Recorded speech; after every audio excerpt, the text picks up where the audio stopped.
Here are two objects. The one on the left is pure silver. It is a nice shiny object that can be turned into jewelry. The one on the right is a picture of a rock, a JPEG file of a rock. Guess which one is more valuable? I bet you chose this one, but this one is at least 13 times more valuable. This unprocessed lump of silver could cost up to $100, but the JPEG costs $1.3 million. Crazy, but it's true. This JPEG is an NFT or non-fungible token. It is part of an NFT project called EtherRock, and there are only 100 EtherRocks available, explaining its astronomical prices. If you're like me, you're probably wondering why people are so crazy about these random NFTs. In my attempt to understand the hype, I made a mini-series to find out what's driving this trend. If you missed the first two videos, I recommend that you check them out as well.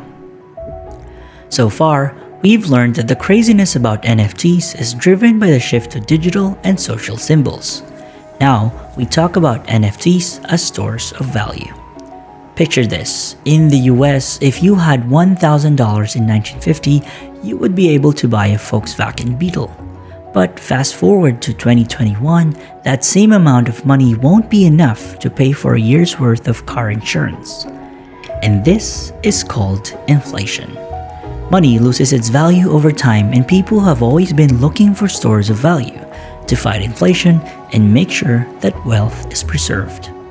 According to Investopedia, a store of value is an asset, commodity, or currency that maintains its value without depreciating. So, a store of value can be any object as long as it doesn't lose value over time. For example, a house can be a good store of value because its price is expected to increase in the future. But a pineapple is not a good store of value because it will rot and decay in just a matter of weeks. Traditionally, people have used different kinds of assets to store value. That includes real estate, bonds, stocks, and artwork. Of all these options, artworks always get a lot of attention, simply because they command prices so high that it's so hard to imagine why people would pay $3 million for this photograph of a supermarket, $186 million for this Rothko painting, and another $200 million for this Pollock painting. But it all makes sense when we think of these works of art not just as beautiful objects, but also as stores of value, especially for the rich and wealthy. For example, a house could cost the same as a famous piece of art, but that house could cost way more if you consider maintenance costs, repair costs, upgrades, and even the risk of natural disasters. On the other hand, art is easier to store and maintain, and unlike bonds or stocks, they are also beautiful to look at. If you happen to buy artwork from an emerging artist, and if that artist becomes famous down the road, then the artwork also appreciates in value. And these are things that NFTs also promise. Like traditional art, digital art can now be a good store of value if they are turned into NFTs. Another advantage of NFTs is that they have virtually no maintenance costs, and they can easily be displayed and enjoyed from anywhere in the physical or digital world.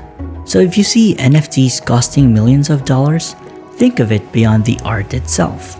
Most likely, it's a piggy bank for people who are banking on NFTs so they don't lose value in the future. Of course, there are risks involved in all sorts of value, including NFTs. There is no crystal ball that can predict which NFT projects will stand the test of time. But that doesn't change the fact that NFTs have become a new asset class that can store value.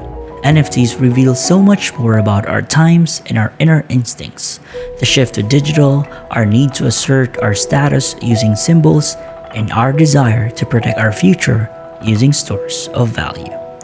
And that is something we should be curious about. This is Curioustan, a channel where we talk about technology, culture, history, and everything that sparks our curiosity. This time, we're digging deep into NFTs. Consider subscribing so you don't miss out on our curious connections.